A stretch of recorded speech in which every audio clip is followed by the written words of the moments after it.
Hello everyone and welcome back to the channel.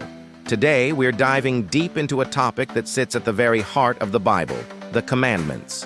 Specifically, we'll explore the fascinating shift from the laws of the Old Testament to the teachings of Jesus in the New Testament. It's a journey from a detailed legal code to a profound, heart-centered principle. So, grab your Bible or just a curious mind and let's get started. When most people think of commandments in the Old Testament, the first thing that usually comes to mind is the 10 Commandments, and for good reason. Delivered to Moses on Mount Sinai, these 10 directives, found in Exodus chapter 20, are the bedrock of Judeo-Christian ethics. They cover our fundamental duties to God, like having no other gods before Him and keeping the Sabbath holy, and our responsibilities to each other: do not steal, don't kill, don't lie. These are powerful, universal moral principles that have shaped civilizations for thousands of years. They provide a clear framework for a just and righteous society. But the Old Testament law, often referred to as the Torah or the Law of Moses, goes far beyond just those 10.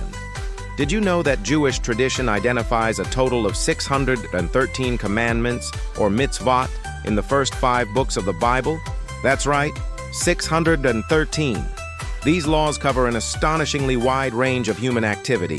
There are rules about what you can and cannot eat, the dietary laws of kashrut.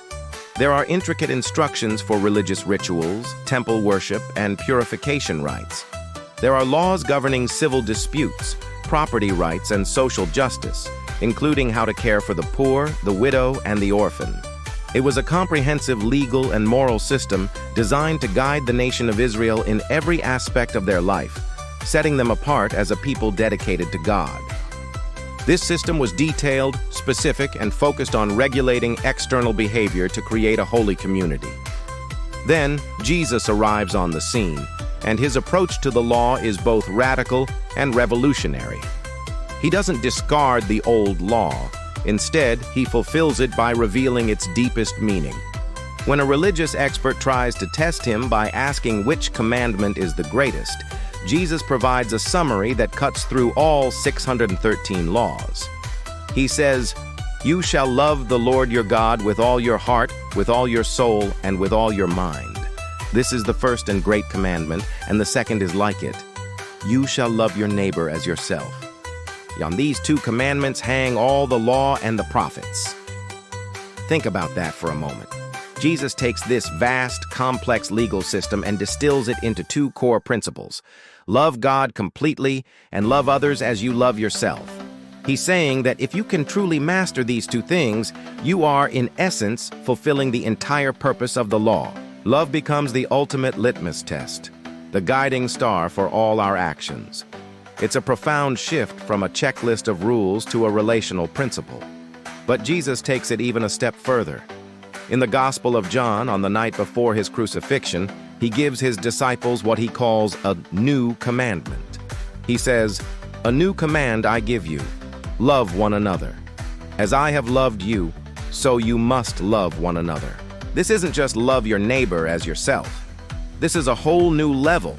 The standard is no longer our own self-love. The standard is the sacrificial, unconditional, self-giving love that Jesus himself demonstrated. It's a love that serves, forgives, and puts others first, even to the point of laying down one's life. This elevates the call to love to an entirely new divine dimension. Perhaps the most significant difference in Jesus' teaching is his intense focus on the internal world, the heart, our motives, and our intentions. The Old Testament law primarily regulated external actions. For example, the law said, "You shall not murder." And as long as you didn't physically take someone's life, you were technically compliant. But in his famous Sermon on the Mount, Jesus expands on this.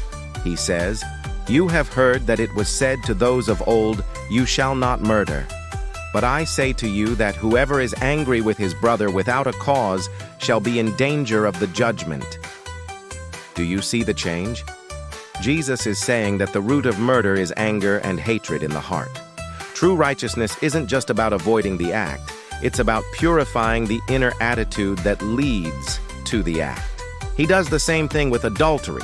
The law said, "You shall not commit adultery." But Jesus says that anyone who looks at someone with lust has already committed adultery in their heart. He moves the standard from outward compliance to inward integrity. He's teaching that God is not just interested in what we do, He's profoundly interested in who we are on the inside. So, let's recap the key differences. The Old Testament presents a complex system of 613 laws, with the 10 Commandments as its core, primarily focused on governing external behavior to create a holy nation. Jesus, on the other hand, distills the entire law into the overarching principles of loving God and loving others. He raises the bar with a new commandment to love as He loved, and He shifts the focus from external actions to our internal attitudes and motivations. It's a move from a rule-based system to a love-based relationship. In essence, Jesus isn't abolishing the law. He's showing us its true spirit and ultimate goal. Paul the Apostle would later write in Romans that love is the fulfillment of the law. The commandments of Jesus invite us into a transformation of the heart, where our actions naturally flow from a place of love for God and for one another. It's a higher, more challenging, but ultimately more liberating standard for living a life that is truly pleasing to God. Thank you so much for joining me on this deep dive today. I hope this exploration has given you a richer understanding of this pivotal aspect of the Bible.